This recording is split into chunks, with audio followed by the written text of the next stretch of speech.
Assalamualaikum warahmatullahi wabarakatuh. Innal hamdalillah nahmaduhu wa nasta'inuhu wa nastahdihi wa nastaghfiruh wa na'udzu billahi min shururi anfusina wa min sayyiati a'malina. May yahdihillahu fala mudilla lahu wa may yudlil fala hadiya lahu. Asyhadu an la ilaha illallah wahdahu la syarika lahu.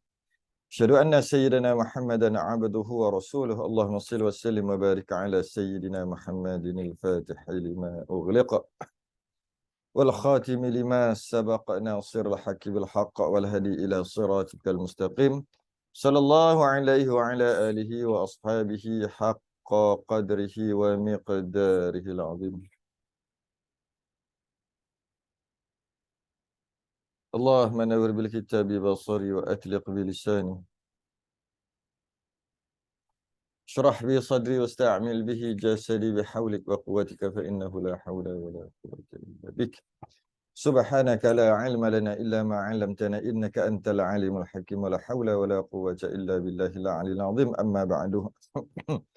Alhamdulillah, kita rafakkan kesyukuran dapat kita sambung juga. Lama cuti ni. Kat 2 bulan.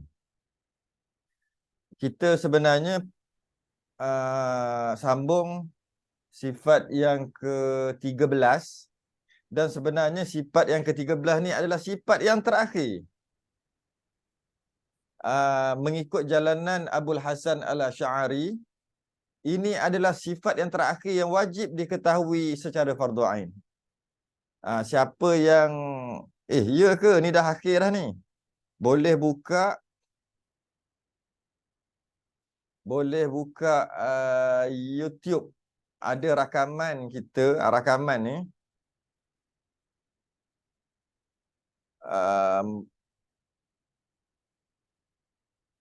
yang lepas-lepas, rakaman yang lepas-lepas, kitab ni, kitab Risalah Tauhid.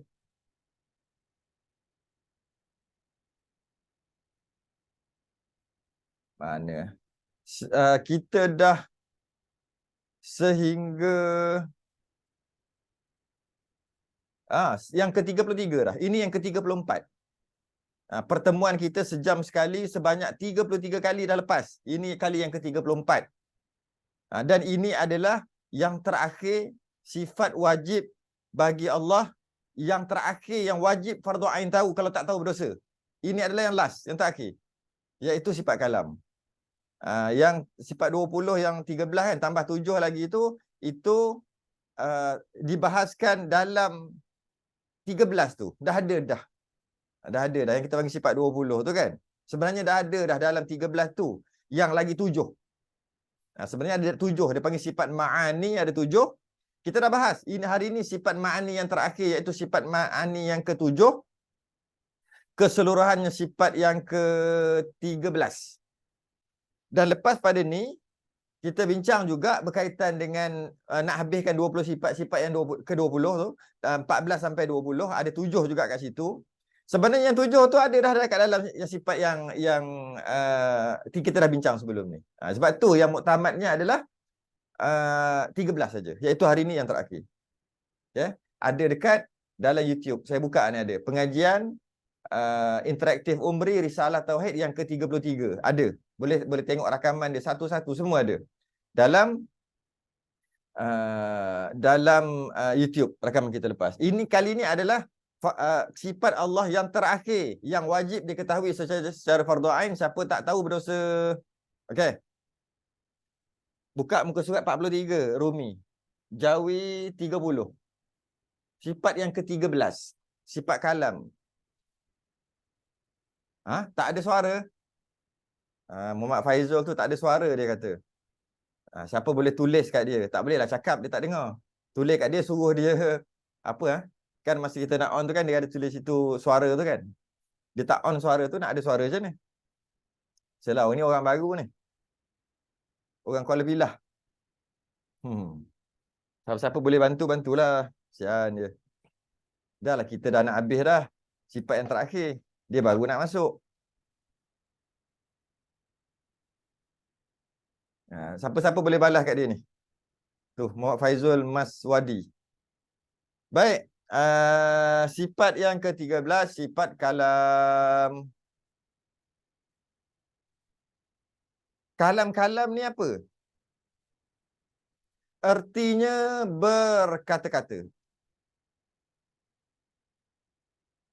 Kalam tu artinya berkata-kata. Kita kena faham betul ni. Kena faham sungguh-sungguh. Kena faham sungguh-sungguh.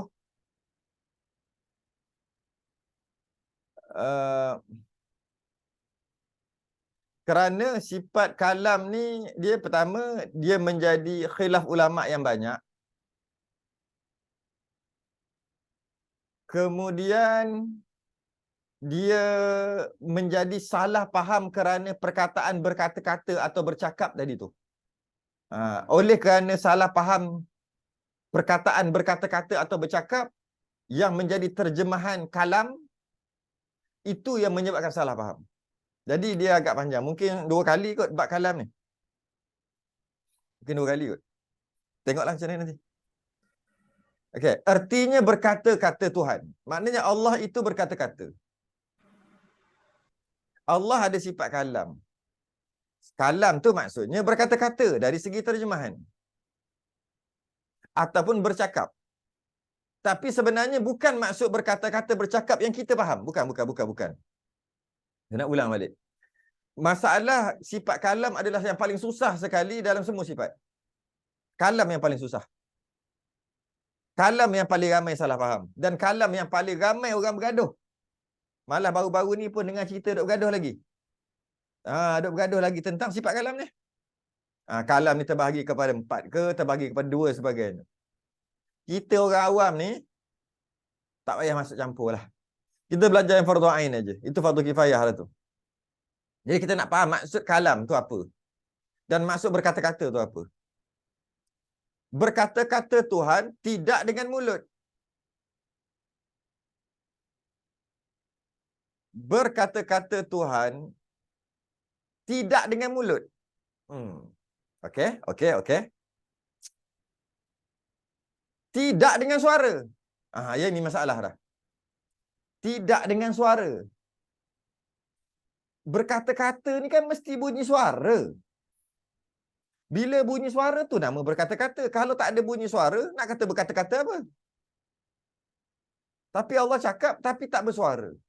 Kalau tak bersuara, bukan nama berkata-kata. Kita dah mula berfikir-fikir. Okey. Sedangkan itu cuma terjemahan aja. Yang penting Allah ada sifat kalam. Cuma nak faham tu. Tak apa, kita bahas pelan-pelan. Tidak dengan suara atau sebagainya. Sebagaimana berkata-kata makhluk. Tak macam makhluk. Okay. Allah berkata-kata yang pertama tanpa alat perantaraan. Tanpa mulut. Mulut tu alat perantaraan lah untuk berkata-kata. Tanpa lidah. Kalau ada lidah tu dah makhluk. Tanpa kotak suara. Tanpa sesungut macam semut. Pakai sesungut dia nak berkata-kata. Tanpa gelombang. Kalau ikan apa? Ikan paus. Bukan ikan paus. Ikan apa? Ikan lumba-lumba. Dia berkata-kata dia pakai gelombang. Tak, semuanya tidak. Allah berkata-kata tidak. Itu adalah makhluk. Tidak bersuara. Kita akan faham pelan-pelan perkara ni. Jadi, Allah meletakkan sifat berkata-kata tadi tu, ataupun deria, kita panggil deria berkata, pada anak lidah kita. Anak lidah. Ataupun pada kotak suara kita. Allah letak kat situ deria. Deria bercakap. Deria berkata-kata. Boleh juga kita kata sifat kalam. Boleh juga. Tapi makhluk dia tak panggil gitu. Tapi kita boleh panggil sifat kalam. Ataupun Allah letak deria bercakap dekat peti suara. Dengan Allah letak, kita faham makhluk dulu, lepas ni baru kita faham Tuhan. Dengan Allah letak deria cakap, deria berkata-kata, kebolehan untuk berkata-kata dekat, kita panggil anak lidah, ataupun kita panggil peti suara, maka manusia tu dapat berkata-kata. Apabila manusia tu dapat berkata-kata, bercakap, maka manusia tadi tu dapat menunjukkan, dapat memberitahu, dapat memerintah apa yang dia yang dia ketahui. Apa tujuan berkata-kata? Apa tujuan bercakap? Makhluk ni makhluk dulu. Tujuan bercakap adalah nak menyampaikan maksud. Itu tujuan bercakap. Nak bagi tahu, memberitahu ataupun nak menunjukkan sesuatu. Itu tujuan berkata-kata, itu tujuan bercakap. Jadi nak tunjuk dekat orang lain tu, nak tunjuk kat orang lain, nak bagi tahu dekat orang lain yang kita ni begini. Macam mana dengan caranya? Caranya adalah kita berkata-kata, kita bercakap. Macam mana kita boleh bercakap? Kita bercakap guna peti suara. Macam mana kita boleh bercakap guna peti suara? Allah letak deria kat situ. Allah letak kemampuan untuk berkata-kata dekat situ. Allah letak. Macam Allah letak kemampuan untuk melihat dekat biji mata kita, kornea. Allah letak kemampuan untuk bau dekat lubang hidung kita. Allah letak kemampuan untuk mendengar dekat gegendang. Allah letak kemampuan untuk merasa dekat semua kulit-kulit kita. Begitu juga Allah meletak kemampuan untuk bercakap dekat peti suara lah, kita kata. Kalau kita dulu tulis anak lidah. Tapi kalau bahasa sekarang anak lidah apa benda, anak lidah. Kita kata peti suara lah. Peti suara. Allah letak dekat situ. Secara adatnya. Maka dengan Allah letak deria tadi tu, deria bercakap tadi, maka kita boleh menyampaikan, memberitahu apa yang kita nak bagi tahu kepada orang lain dengan cara bercakap. Okay. Itu makhluk. Jadi kita bercakap, kita mampu bercakap sebab deria tadilah. Kita nak guna sifat pun boleh. Sebab sifat kalam yang Allah letak tu lah.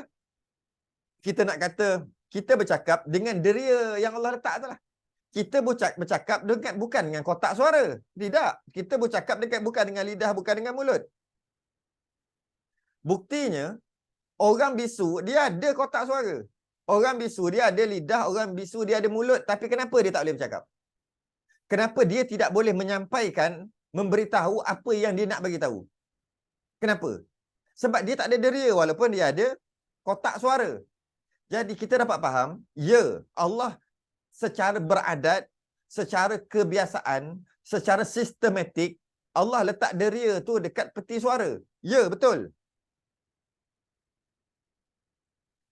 Tapi bila kita bercakap, yang kita mampu bercakap, kemampuan untuk kita bercakap, bukan sebab kotak suara, sebab deria tadi. Buktinya orang bisu pun dia ada kotak suara juga tapi tak boleh bercakap sebab tak ada deria. Yang bercakap tu deria tu. Deria ni kemampuan untuk bercakap yang Allah letak kat situ. Bukan kotak suara. Bukan. Cuma Allah biasa letak dekat situ. Macam tu juga Allah biasanya letak kemampuan untuk melihat dekat kornea, kat biji mata. Yang kita melihat bukan dengan biji mata. Kita melihat dengan deria, kemampuan yang Allah letak tu. Ataupun sifat melihat yang Allah letak. Ataupun deria lihat yang Allah letak kat mata. Dan kenapa Allah letak kat mata? Biasanya Allah letak kat mata. Dan Allah boleh tak letak kat tempat lain. Tapi secara sistematik, Allah letak dekat mata yang kita panggil sunnatullah. Sunnatullah tu maksud sistem yang Allah sendiri buat. Cara-cara tu Allah yang nak buat. Iaitu Allah letak secara bersistem di mata untuk kita melihat. Boleh je Allah nak letak dekat jari, dekat kaki, kat kepala lutut. Boleh je. Selak kepala lutut baru boleh nampak. Boleh Allah nak buat gitu. Tapi Allah letak secara beradat. Iaitu di biji mata. Yang kita boleh melihat bukan dengan biji mata. Kita boleh melihat dengan deria yang Allah letak. Yang kebiasaannya Allah letak dekat biji mata. Yang kita melihat tu dengan deria tu. Bukan kita melihat dengan biji mata. Biji mata tu sebagai alat yang Allah letak. Nak bagi tahu kita ni lemah. Kena pakai alat. Buktinya orang buta ada biji mata tapi tak boleh melihat. Dia ada biji mata. Kenapa? Sebab yang melihat tu bukan biji mata, deria. Cuma kita kata tengok dengan mata. Sebab kebiasaannya kalau ada mata baru boleh melihat. Kalau tak ada mata tak boleh lihat. Itu kebiasaan. Jadi kita sebut lagi tu. Okey. Macam tu juga bercakap. Kotak suara tu Allah letak je deria kat situ. Deria bercakap. Tapi Allah nak letak kat tempat lain pun boleh. Allah letak dekat bahu, boleh tak? Saya baru bercakap dekat bahu, boleh. Tapi Allah letak secara beradat di kotak suara.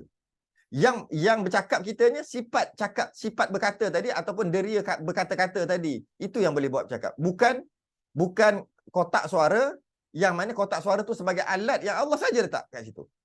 Sebagai sistem yang Allah buat ataupun sunnatullah. Itulah proses cara Allah cipta makhluk. Okey. Tapi sebenarnya sifat berkata tadi tu yang ada dekat manusia, adakah bersuara juga? Dia agak susah sikit. Dia kena renung perkara. Dalam banyak-banyak 13 sifat, yang ni paling susah sekali. Okey. Kalau Allah meletakkan deria bercakap tadi tu, deria kata dekat peti suara kita ni, maka kita boleh bercakap dan keluarlah suara tadi, dan dapatlah kita memberitahu apa yang kita nak bagi tahu dengan sifat kalam, dengan deria bercakap tadi. Okay? Adakah deria bercakap kita tadi bersuara, berhuruf? Tidak. Kita ni makhluk. Deria cakap kita pun tidak bersuara sebenarnya. Deria cakap kita, deria berkata-kata kita, ataupun kalau kita nak guna sifat kalam boleh jugalah. Sifat kalam manusia, sifat kalam kita juga tidak bersuara sebenarnya. Tidak bersuara. Habis tu yang ada suara tu. Okey. Okey. Yang ada suara tu bila kita guna. Bila kita guna deria kata tadi, deria bercakap tadi, kita guna, maka bila kita guna, barulah terhasilnya perkataan. Kita guna sifat kalam kita, atau kita guna deria berkata kita. Barulah dengan kita guna, hasil daripada kita guna tu, maka keluarlah perkataan. Maka keluarlah suara. Suara tu bukan deria. Suara tu bukan deria. Suara tu hasil daripada deria kita. Jadi, kalau kita buat kat sini, pelik Tuhan tidak berkata-kata Tuhan tidak dengan bermulut. Satu. Tidak dengan suara. Kalau tak suara, macam mana bercakap? Deria kata kita pun tak bersuara. Yang bersuara ni adalah bila kita guna deria tu. Okey. Kita ada tak sifat kalam? Nisbah manusia? Ada. Kita ada tak deria bercakap? Nisbah kita? Ada. Kita ada deria tadi tu. Sentiasa kita ada deria bercakap. Sentiasa kita ada deria bercakap, ataupun kemampuan untuk kita bercakap. Deria cakap tu kita sentiasa ada sehingga kita mati. Mati baru tak ada deria tu. Jadi, kalau deria cakap, deria berkata-kata, ataupun kita nak guna pinjam perkataan macam Allah juga, iaitu sifat kalam kita, makhluk ni, jika sifat kalam kita bersuara, maka bisinglah 24 jam. Kalau bersuara. Sebab sekarang ni, saya ada sifat kalam. Ni sebab manusia.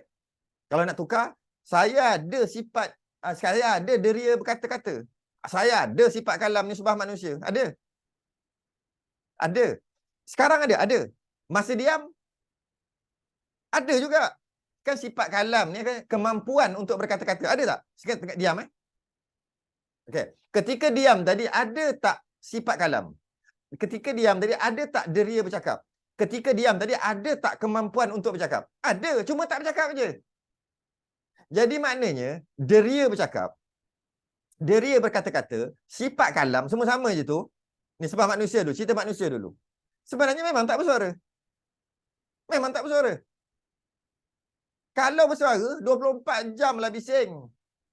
Ada tak sifat kalam? Ada. Maka sifat kalam tu bersuara. Sebab sifat kalam ni, ataupun deria berkata-kata, ataupun kemampuan untuk berkata-kata, dia sentiasa ada dekat orang tu sehingga orang tu mati. Dia mati, barulah tak ada deria. Barulah tak ada kemampuan untuk bercakap sebab dah mati.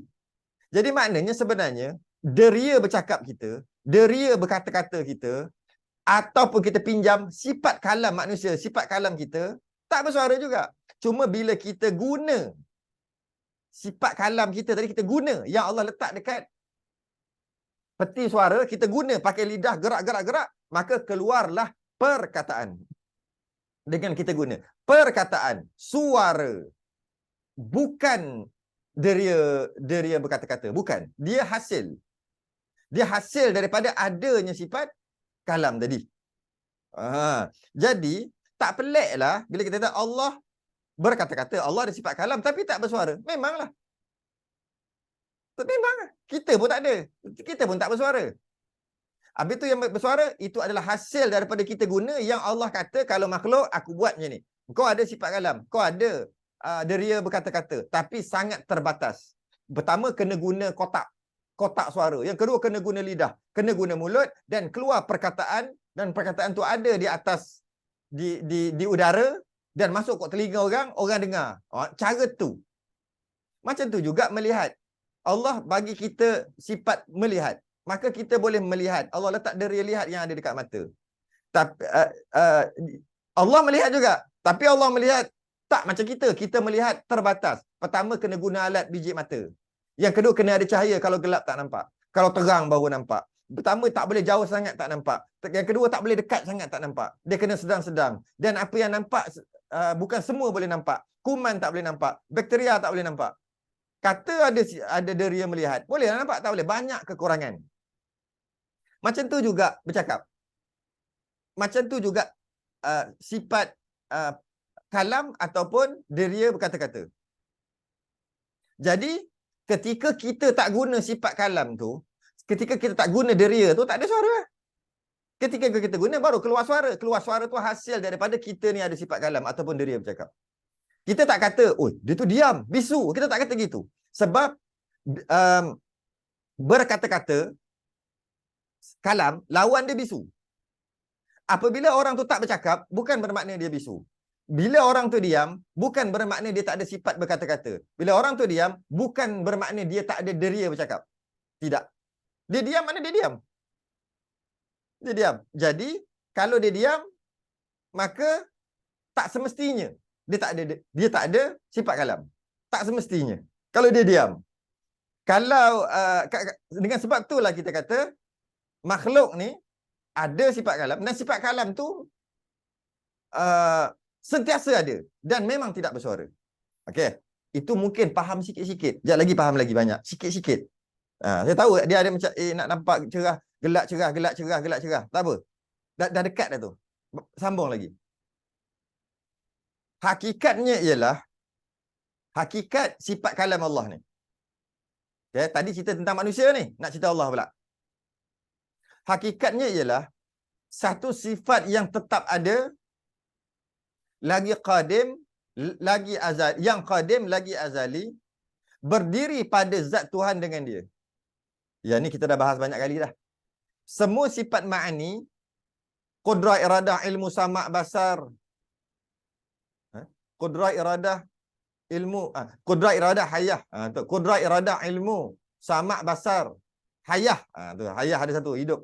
6, kalam. 7, termasuk ni. Itu dah panggil sifat ma'ani, kita dah bincang sebelum ni. Tak tahu, boleh tengok rakaman 33 video lepas. Okay. Semua tu dia panggil sifat ma'ani. 7 sifat ma'ani ni, yang jenis ada. Sifat yang jenis ada. Satu sifat yang tetap ada. Yang jenis ada. Yang qadim lagi azali. Pasti apabila kita nisbahkan kepada Allah je, mesti qadim azali. Okay? Berdiri pada zat Tuhan dengan dia. Maksudnya, ada pada Allah. Yang ini banyak kali dah kita ulang. Contohnya sifat salbiyah. Iaitu kekal, baqa'. Allah itu baqa', Allah itu kekal. Allah itu kekal. Kekal tu tak ada. Kekal tu tak ada. Allah kekal, tapi kekal tu tak ada. Dah ulang banyak kali sebab kita cuti 2 bulan. Saya terpaksa ulang baliklah contoh-contoh tu. Contohnya, ni, buku ni. Buku ni ada. Ada. Dia ada. Tapi petak ni tak ada. Petak ni tak ada. Segi 4. Buku ni adalah segi 4. Buku ada? Ada ni. Dia panggil ada. Segi 4 ada atau tidak? Segi 4 tak ada.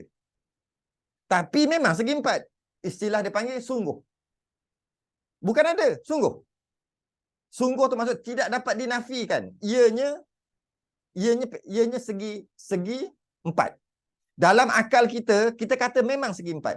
Tapi segi empat itu tiada. Mana segi empat? Tunjuk, kena kat buku. Semua kena kat buku. Tak kena pun segi empat. Tapi bila tengok, tak dapat dinafikan ianya segi empat tepat. Maknanya, segi empat ni tak ada. Tapi sungguh.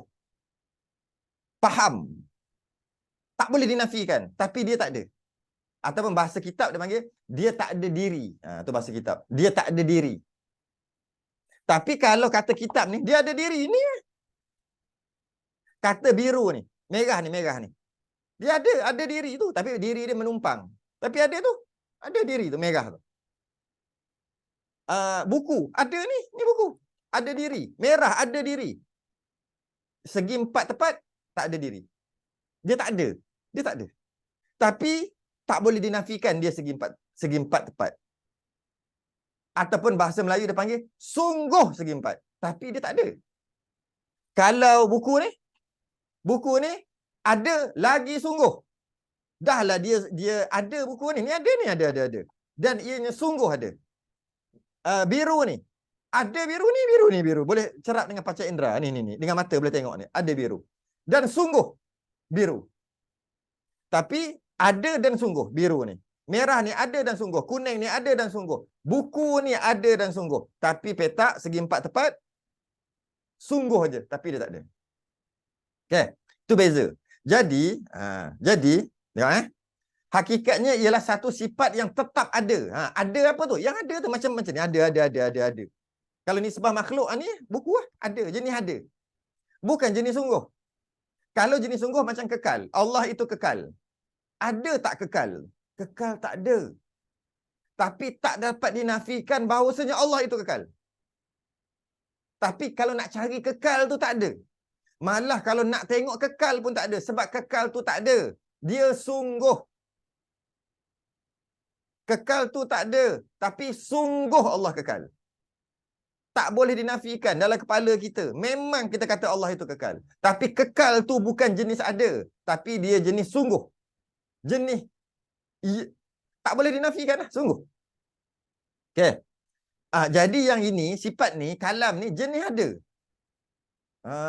Lagi yang qadim lagi azali. Pastilah bab Allah memang kita akan kata qadim azali. Tidak ada permulaan. Berdiri zat Tuhan dengan dia. Ada pada Allah.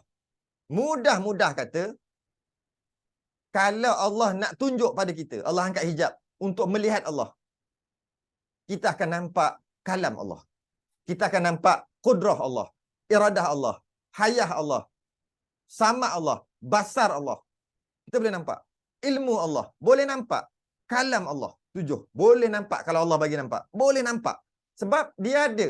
Perkara yang ada, sah untuk dilihat. Tapi kalau nak tengok wujud Allah, bukan Allah nak tengok wujud. Allah wujud. Wujud tu nampak tak? Wujud tu ada tak? Memanglah Allah wujud. Tapi wujud tu tak ada. Ataupun khilaf ulama. Qidam. Tidak ada permulaan. Tak boleh tengok. Kalau Allah tunjukkan dirinya, dekat dalam syurga nanti kita boleh melihat Allah. Wallahu alam caranya macam mana. Pastinya bukan macam manusia, bukan macam makhluk. Ataupun istilah yang panggil tidak berkaifiat. Tapi tak boleh nak bayang. Macam mana? Kalau bayang, bukan Allah dah. Malah lepas tengok tu pun tak boleh nak bayang. Tak boleh. Okay. Jadi, nak tengok Allah itu kekal. Allah itu kekal, baqak. Tapi nak tengok baqak Allah mana boleh. Sebab baqak tu mana ada. Tapi Allah baqak tak? Allah kekal. Allah kekal. Kalau kata Allah tak kekal, kafir. Allah kekal. Tapi kekal tu tak ada. Kekal tu tak ada diri. Kekal tu sungguh aja. Sungguh aja. Tak boleh dinafikan Allah itu kekal. Tapi kekal tu tak ada. Qidam, baqak, mukhalafatu lil hawadith, qiyamuhu binafsi wahdaniyah. Allah itu esa. Tak boleh nak tengok esa Allah. Sebab esa tu tak ada. Allah tak esa. Siapa kata Allah tak esa? Siapa kata Allah tak esa tu namanya syirik. Kita kata esa tu tak ada. Allah itu esa. Esa tu tak ada. Tapi sungguh berbeza dengan kudrah, iradah, ilmu, hayat, sama', basar, kalam. 7 ni termasuk kalam, dia jenis ada dan jenis sungguh. Jadi kalau Allah nak tunjuk, boleh nampak kalam. Ha? Boleh nampak kalam. Macam mana nampak sifat kalam Allah ni? Allah nak cakap. Cuma jenis ada tu maksud dia. Hakikatnya ia ada satu sifat yang tetap ada. Tetap ada. Dan itulah sifat kalam. Wa kallamallahu Musa taklima. Allah berfirman, Allah Ta'ala berkata-kata. Allah Ta'ala akan Nabi Musa dengan sebagai berkata-kata yang sempurna. Wa kallamallahu Musa taklima. Bercakap sungguh Allah dengan Nabi Musa. Bercakap dengan suara? Tidak. Bukan gitu. Tapi ada khilaf ulama. Nabi Musa digelar kalimullah kerana bercakap direct dengan Allah di Bukit Tur Sina. Maksudnya Nabi Musa dapat mendengar kalamullah yang qadim. Okay? Yang mana kalam Allah itu tidak berhuruf, tidak bersuara. Macam mana? Tidak berhuruf, tidak bersuara. Mengikut pendapat Imam Abul Hasan Al-Asy'ari. Mengikut pendapat Imam Abu Mansur Al-Maturidi beza. Khilaf, tapi khilaf ni sikit aja. Jadi makna Nabi Musa dapat mendengar kalamullah yang qadim, tidak berhuruf dan tidak bersuara. Adatnya manusia hanya dapat mendengar perkara yang berbunyi saja. Itu secara adat. Allah letak deria dengar dekat telinga kita, dia dengar, maka kita boleh mendengar. Dan Allah letak banyak syarat untuk kita dengar. Kena ada bunyi, kena ada gelombang, jangan kuat sangat, jangan slow sangat, macam-macam. Itu yang Allah letak nak bagi tahu lemahnya kita. Okey, jadi maka kita mendengar dengan gelombang bunyi tadi. Sebagai sistem yang Allah buat. Sedangkan kalau nak mendengar tak semestinya kena ada gelombang. Maka Allah boleh rombak sistem sunnatullah yang Allah buat tu kepada mendengar tanpa suara. Tanpa suara tu boleh dengar. Tanpa huruf. Macam mana? Bila Allah meningkatkan keupayaan pendengaran Nabi Musa, maka Nabi Musa boleh dengar. Dengan bercakap, bukan berkata-kata, tidak berhuruf, tidak berbahasa. Tidak berbahasa. Tapi itu pendapat Imam Abul Hasan Al-Asy'ari. Pendapat Imam Abul Mansur Al-Maturidi, Allah jadikan suara dekat udara. Kemudian bercakaplah macam bercakap dekat udara. Maka Nabi Musa dengar. Bila Nabi Musa dengar, yang Nabi Musa dengar tu adalah perkataan yang Allah cipta, maksud makhluk. Bukan dengar Allah sendiri yang berkata-kata, tidak. Allah yang Nabi Musa mendengar adalah perkataan yang Allah cipta. Okay. Di udara, masuk dalam telinga Nabi Musa dengar. Bila Nabi Musa dengar perkataan tadi, maka menjadi dalil bahawasanya Allah ada sifat kalam. Yang Nabi Musa dengar tu perkataan tu bukan sifat kalam tu, perkataan yang Allah cipta. Tapi perkataan suara yang Allah cipta tu menjadi dalil bahawasanya Allah itu ada sifat kalam. Contohnya kalaulah kita diam, orang tak tahu kita ni bisu ke tidak. Bila kita bercakap, keluar perkataan. Bila keluar perkataan aja menandakan kita ada sifat kalam. Sedangkan perkataan tadi tu bukan sifat kalam, dah sebut dah tadi. Yang bercakap tu hasil daripada adanya sifat kalam, adanya diri bercakap kita. Bila kita diam, orang tak tahu kita bisu ke tidak. Bila kita bercakap, oh tak bisu. Jadi, bercakap perkataan kita menjadi dalil bahawasanya kita ada diri bercakap. Begitu juga Allah buat perkataan, buat suara untuk Nabi Musa dengar menjadi dalil bahawasanya Allah ada sifat kalam. Itu Imam Abu Mansur Al-Maturidi. Imam Abul Hasan Al-Asy'ari kata tidak. Setiap yang ada sah untuk dilihat, sah untuk didengar. Itu dia punya kaedah. Setiap yang ada sah untuk dilihat, sah untuk didengar. Maksud sah tu boleh. Kalau kita tak boleh kerana Allah tak bagi kita kemampuan, kita tak boleh lah. Apa yang ada, bakteria, virus ada. Maka oleh kerana virus ada, sah untuk dilihat. Ataupun tak pelik. Ataupun boleh untuk kita lihat. Cuma Allah tak bagi lihat. Tak nampaklah virus. Allah bagi lihat. Mungkin menggunakan alat tertentu. Maka dapatlah kita tengok virus. Setiap yang ada, kalau lihat, kalau dengar, tak pelik. Sah untuk dilihat, sah untuk didengar. Jadi, apabila Allah ada sifat kalam, dan sifat kalam Allah itu jenis ada, bukan jenis sungguh, maka boleh dengar sifat kalam. Bukan dengar bercakap-cakap berhuruf bersuara, bukan. Boleh dengar sifat kalam. Dia mungkin cerah gelap. Kena sabar. Dalam bab kalam ni memang susah sikit. Paling susah. Jadi, sikitlah cerita, nak redakan sikit. Apabila Nabi Musa setelah berkata-kata dengan Allah, kita kata gitulah. Kemudian maka dia panggil Taurat, terima Taurat lah. Kemudian tulis di atas loh, di atas papan ataupun batu. Kemudian Nabi Musa balik kepada kaumnya. Kan asalnya 30 hari janji. Kemudian kaum dia tengok 30 hari, Nabi Musa tak balik-balik. Kata nak pergi Bukit Tur Sina. 31, 32, 33, 34 hari tak balik-balik. Akhir sekali Samiri ambil emas, buat lembu, dan lembu tu boleh bercakap. Akhir sekali Samiri kata, inilah Tuhan kita sebenarnya. Sembahlah dia sebab kau tengoklah, lembu emas tapi boleh bercakap. Bodoh. Ini bukan boleh bercakap pun. Ada kata bukan dia boleh bercakap. Dia boleh buat bunyi je. Gitu aja. Maka pakak-pakak sembah. Pakak-pakak sembah Bani Israel. Sehinggalah 40 hari. Tadi 30 hari Nabi Musa janji. Tapi sebab Nabi Musa kena puasa dan sebagainya. Akhir sekali 40 hari baru Nabi Musa selesai dapat Taurat. Dan ataupun setengah riwayat kata Nabi Musa selesai dapat suhuf. Suhufi Ibrahim wa Musa tu. Suhuf. Kemudian Nabi Musa balik setelah 40 hari. Melihat kaum dia menyembah lembu tadi. Okay. Kemudian Nabi Musa bercakap dengan kaum dia. Perkataan pertama Nabi Musa cakap dan perkataan pertama Nabi Musa dengar kaum dia bercakap. Terus Nabi Musa muntah. Muntah. Dengar tu muntah. Sebab apa? Sebab Nabi Musa mendengar kalamullah yang suci. Bila Nabi Musa mendengar kalamullah yang suci, yang lazat, mendengar kalamullah lazat. Bila dengar perkataan makhluk, jadi lawyer nak termuntah.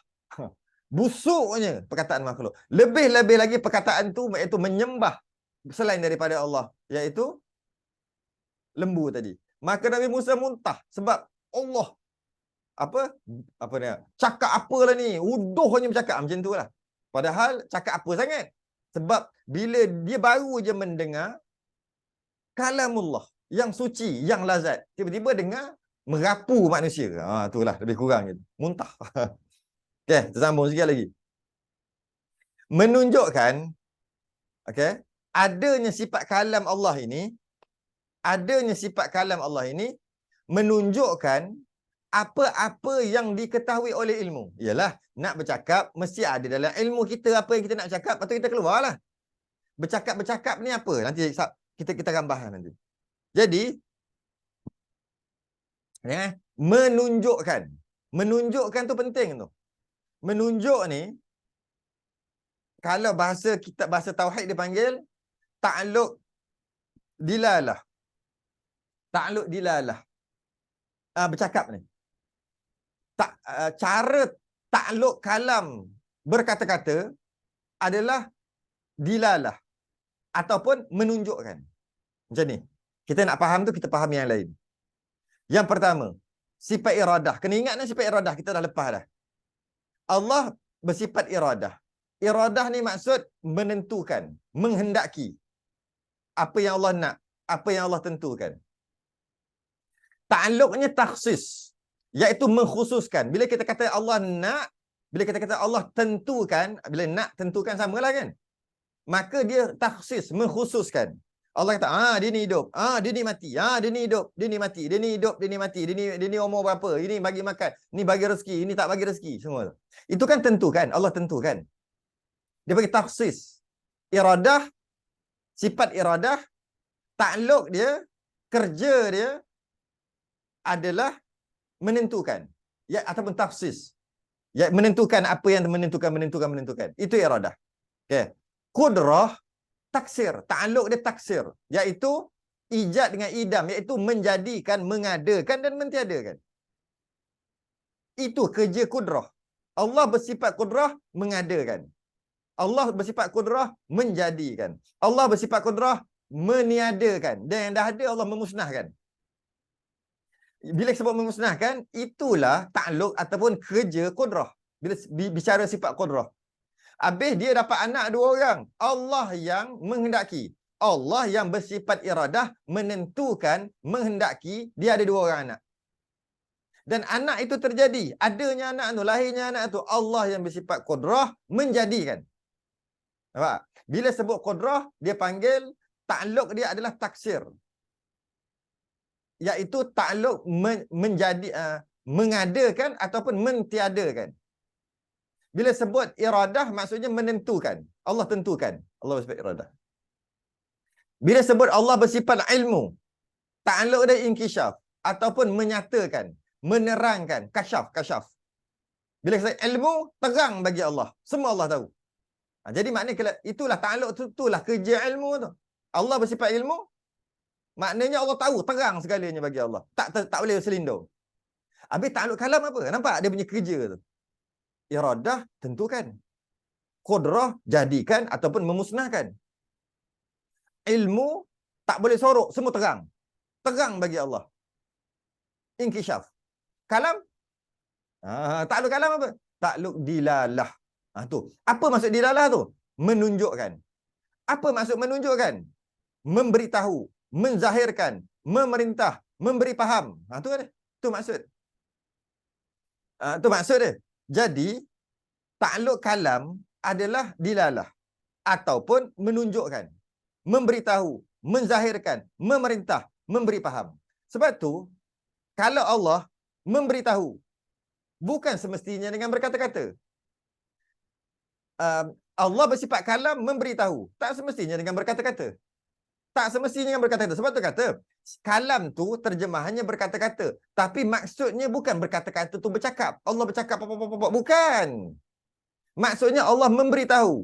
Maksudnya dilalah. Maksudnya Allah menzahirkan, memerintah, memberi faham. Tapi bukan dengan suara. Kalau dengan suara tu makhluk. Sebab makhluk kalau nak memberitahu mesti dengan suara. Dengan berkata-kata. Berkata-kata dengan masuk dengan bersuara. Kalau tidak, dia nak bagi tahu macam mana apa yang terbuku di hati dia.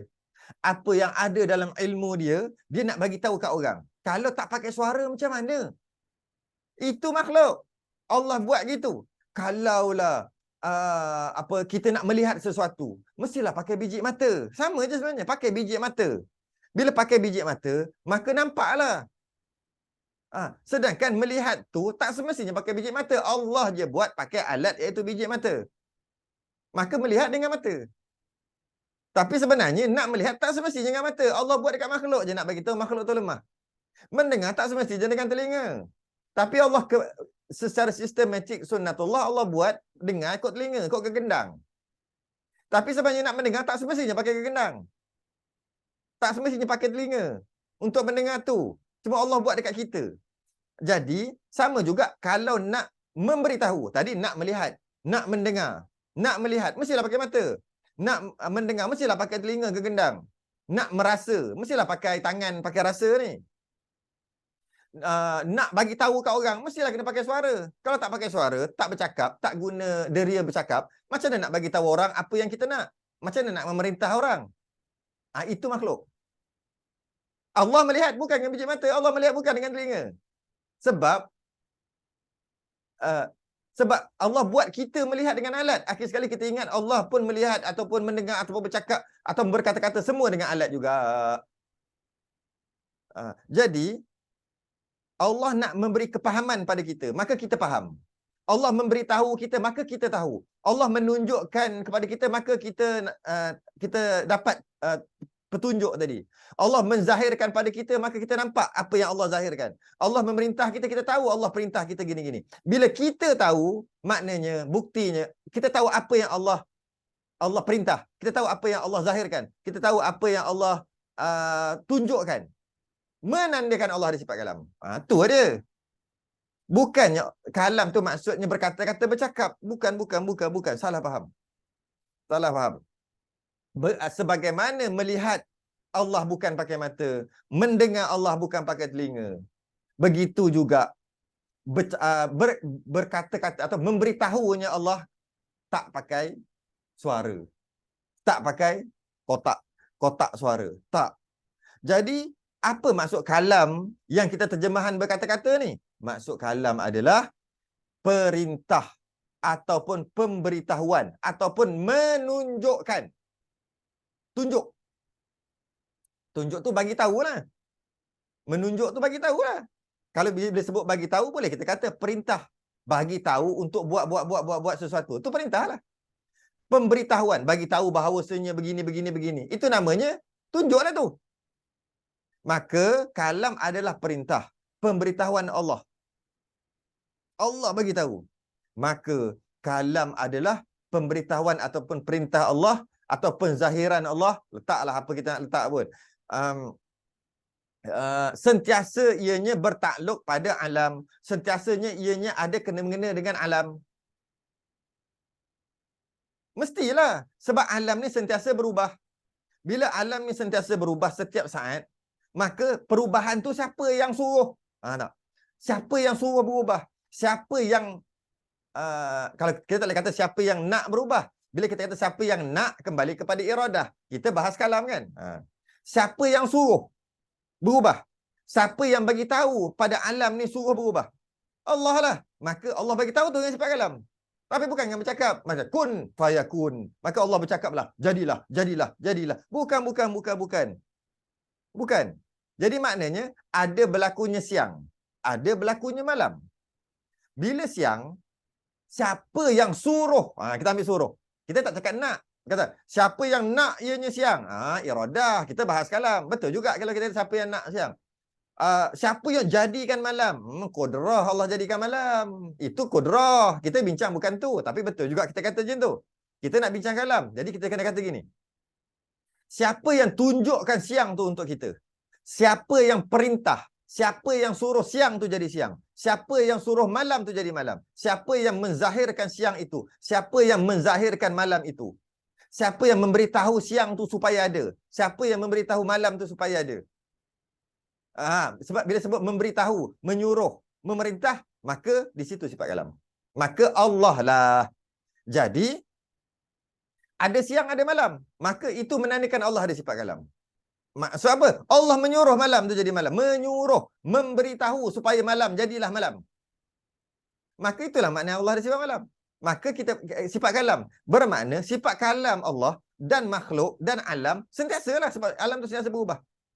Itu baru cerita siang malam, hujan. Siapa yang menyuruh hujan tu turun? Siapa yang memerintah hujan tu turun? Allah yang memerintah. Bila memerintah, nak perintah kena ada sifat kalam. Maka Allah yang ada sifat kalam tu yang memerintah hujan tu turun. Maka hujan tu tahulah bahawasanya Allah dia kena perintah, maka dia turun. Macam mana dia boleh tahu? Allah ada sifat kalam yang menyuruh. Itu dari segi kalam lah. Kalau nak bahas dari segi nak boleh juga. Allah yang bersifat iradah, kehendaki. Ke situlah dia pergi. Allah yang bersifat qudrah, menjadikan. Allah yang sifat ilmu, menjadikan dengan penuh canggih, dengan penuh terbaik. Itu dari segi ilmu. Tengoklah kita nak ikut mana. Nak mana? Kalau nak dari segi suruhan, Allah yang bersifat kalam yang suruh. Macam mana hujan tu tahu Allah suruh? Sebab Allah ada sifat kalam bagi tahu dia. Tak ada bunyi suara pun. Bunyi suara tu makhluk aja. Makhluk aja. Berlakunya hidup, berlakunya mati. Maka bila berlaku hidup, siapa yang menzahirkan hidup, siapa yang menzahirkan mati? Siapa yang menyuruh hidup tu hidup, siapa menyuruh mati tu mati? Allah lah. Maka Allah ada sifat kalam. Sebab tu Allah bagi tahu, hiduplah kau, matilah kau. Ada sifat kalam. Tapi bukan dengan suara. Jadi pemberitahuan itu, arahan itu, tu sifat kalam. Tu sifat kalam. Itu yang salah faham tu. Bila kata sifat kalam dengan maksudnya berkata-kata. Bila terjemah berkata-kata masuk bercakap. Bila bercakap maksudnya maknanya bila bercakap ada suara. Bila ada suara maknanya ada bahasa. Bila ada bahasa maknanya ada huruf. Oh, jadi pelik dah. Itu makhluk. Itu makhluk. Jadi terjemahan berkata-kata tu kena faham. Kena faham sungguh. Kena faham sungguh maksud kalam tu. Sebab kalau tidak kita kata Allah bercakap lah. Bercakap yang suara ni, bercakap suara. Sedangkan maksud berkata-kata tu bukan bercakap suara. Boleh faham? InsyaAllah boleh faham. Sebab ramai yang faham gitu. Ramai faham yang bahawasanya bercakap tu, kalam tu maksud berkata-kata. Habis tu kalamullah, Quran, tu nanti bahas panjang. Oh, panjang tu, bab kalamullah tu. Al-Quran tu kan kalam Allah. Allah bercakap lah. Maknanya Allah bercakap apa? Ya ayyuhallazina amanu. Allah bercakap je tu. Itu bahas nanti. Itu nanti. Tak masuk lagi. Takkanlah itu kalau bila kalamullah Allah duduk berkata gitu, wahai wahai orang beriman, waktu pergi situ, lepas tu bercakap sini, tabarakalladzi biyadihil mulk, lepas tu alhamdulillahirabbil alamin. Benda tu. Takkanlah maksud berkata-kata kalam tu maksud Allah bercakap akhir sekali jadi Quran macam tu. Bukan maksud tu, bukan. Itu nanti dulu. Jadi itu maksud kalam. Jadi macam tu juga suruhan Allah. Allah suruh.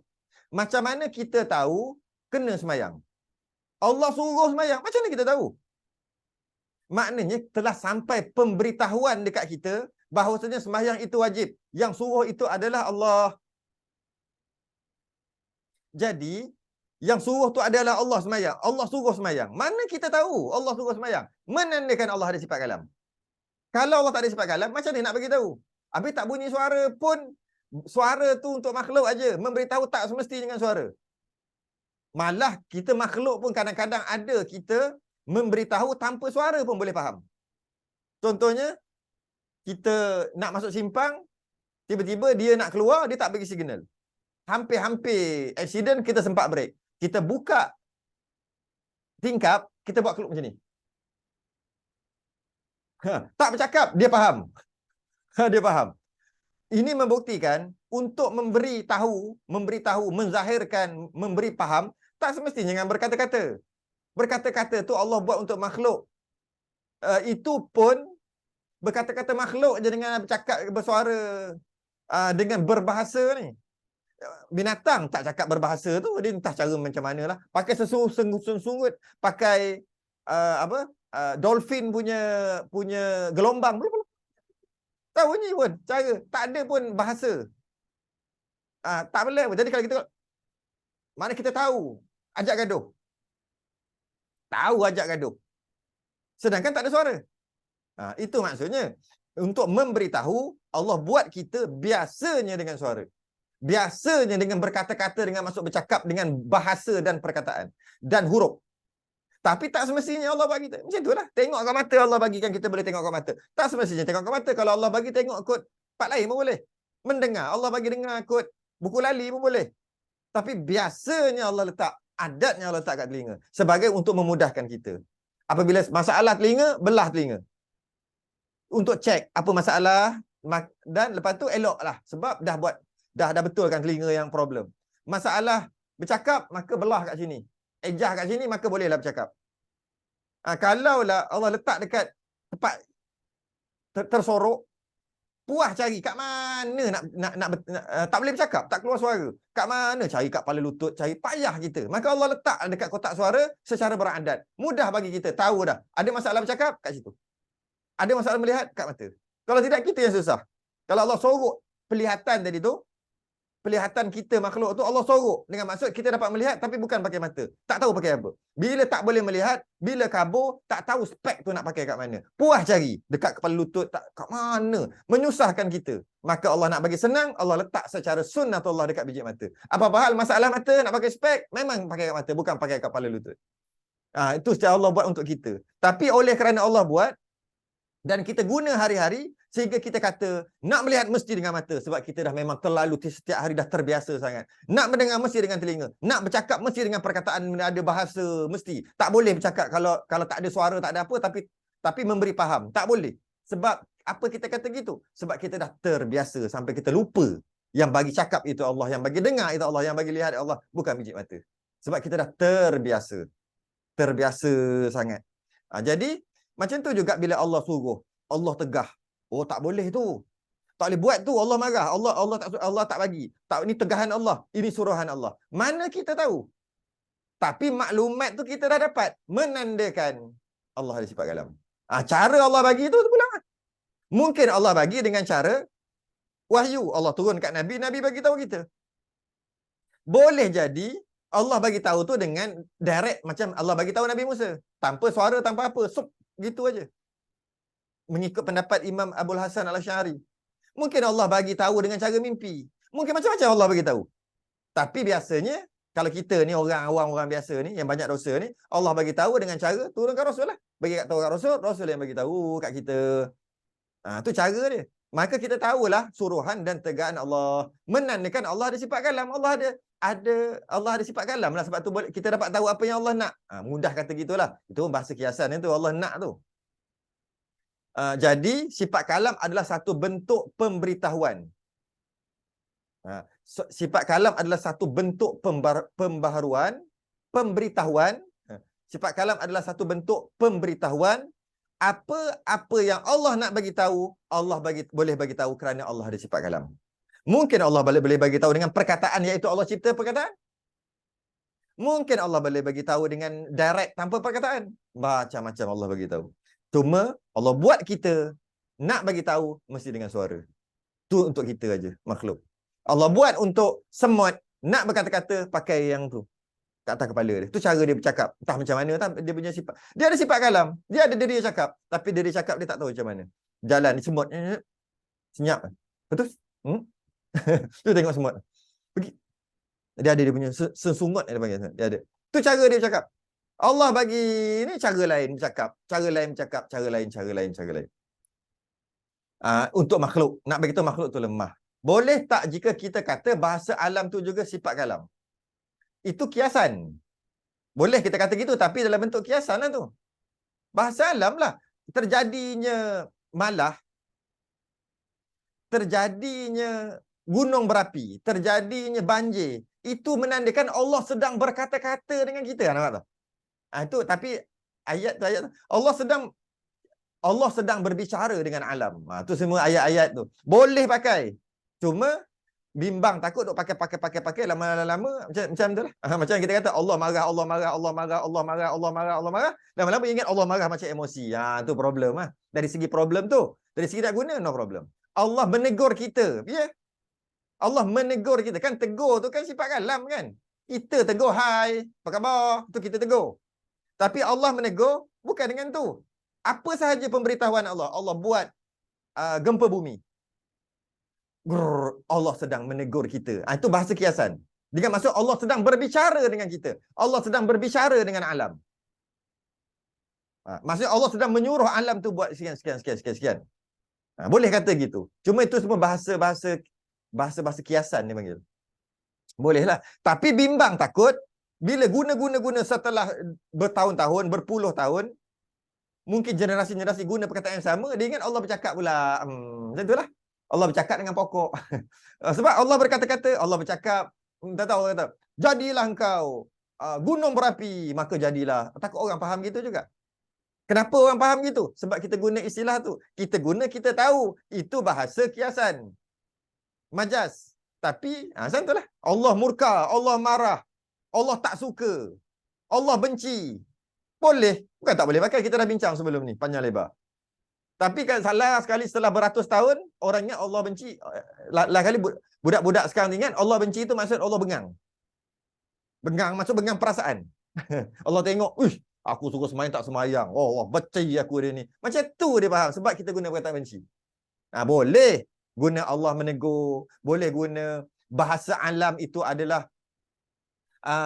kesan daripada adanya sifat kalam Allah. Allah sedang berbicara. Semua boleh pakai bahasa tu. Cuma bimbang dekat generasi yang tak mengaji. Tapi itu bukan masalah kita. Kita tak salah pun. Kita guna cara betul. Dah dia orang tak mengaji. Cuma itulah. Kesan dia tu adalah. Tapi boleh. Lebih-lebih lagi orang tasawuf dia akan cakap bahasa-bahasa lain. Bahasa dia tu lain. Jadi boleh katalah apa yang malah dalam Quran sendiri kata Memang ada sebut. Kena carilah ayat tu. Saya tak sempat cari. Bila dia sebut, ketahuilah apa yang berlaku di dunia ini, apa yang berlaku pada alam ini adalah ayatullah. Ayat Allah. Ayat tu cakap lah. Ayat Allah. Maksudnya apa yang berlaku adalah ayatullah. Ha? Ayat Allah. Itulah maksudnya.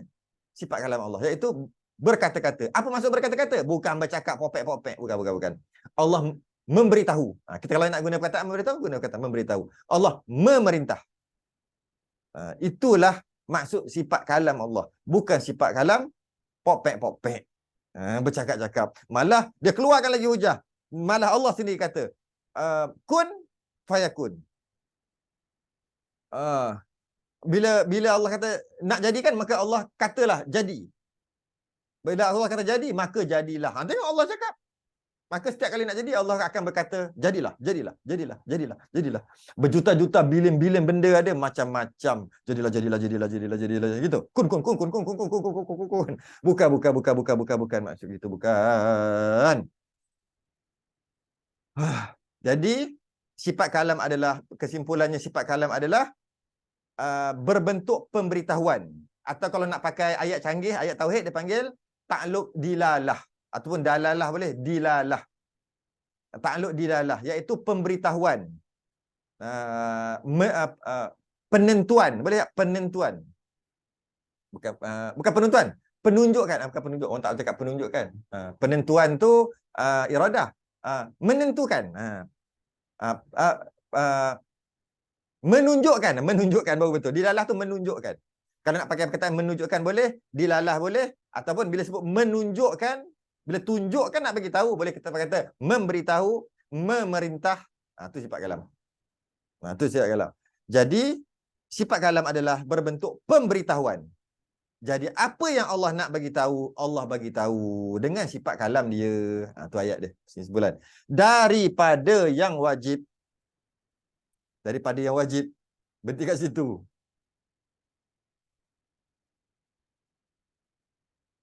Daripada yang wajib tu bahas panjang dia. Wajib tu apa? Maksud Allah lah wajib. Allah baru nak masuk. Saya dah wallahu alam dah. Tak apa, kita bagi dia masuk. Okay. Daripada yang wajib. Bila sebut wajib, wajib akal. Bila sebut wajib akal, iaitu Allah lah. Maka Allah berkata-kata pada dirinya sendiri. Ya. Itu akan datang. Maka ia menunjukkan atas yang wajib. Menunjukkan apa-apa yang diketahui oleh ilmu daripada yang wajib. Daripada yang wajib.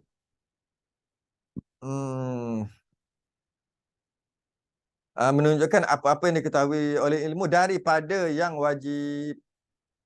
Dia punya takluknya pula, takluk sifat kalam adalah wajib, mustahil dan harus. Tiga-tiga sekali. Wajib iaitu Allah lah dan sifatnya. Mustahil perkara yang mustahil. Harus tu makhluk. Itu akan datang. Sebab dia memang kena dua kali. Nanti kita yang akan datang ni, kita akan cerita kalamullah Quran tu akan berkata-kata kan, siap bahasa Arab lagi. Maknanya Allah bercakap bahasa Arab.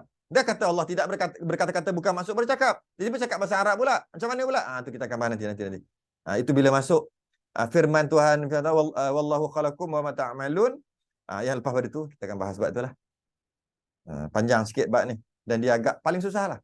Senang cerita, sifat kalam adalah yang paling susah daripada sifat-sifat lain. Malah ada ulama kena bunuh kerana sifat kalam. Ada ulama kena penjara. Imam Ahmad kena penjara sampai 3 keturunan. 3 bersalin. 3 pilihan raya. 3 pemerintahan. Tetap juga duduk dalam penjara Imam Ahmad kerana sifat kalam. Akan datang. Tangguh dulu. Siapa yang nak tengok yang sifat lepas-lepas, boleh tengok dekat YouTube saya. Type nama saya kat YouTube, akan keluar. Ada 33. Yang malam ni 34. Saya upload sekejap lagi. Kita sudah dengan tasbih kafarah dan suratul subhanakallah wa hamdik asyhadu an la ilaha illa anta astaghfiruka wa atubu ilaik. Bismillahirrahmanirrahim.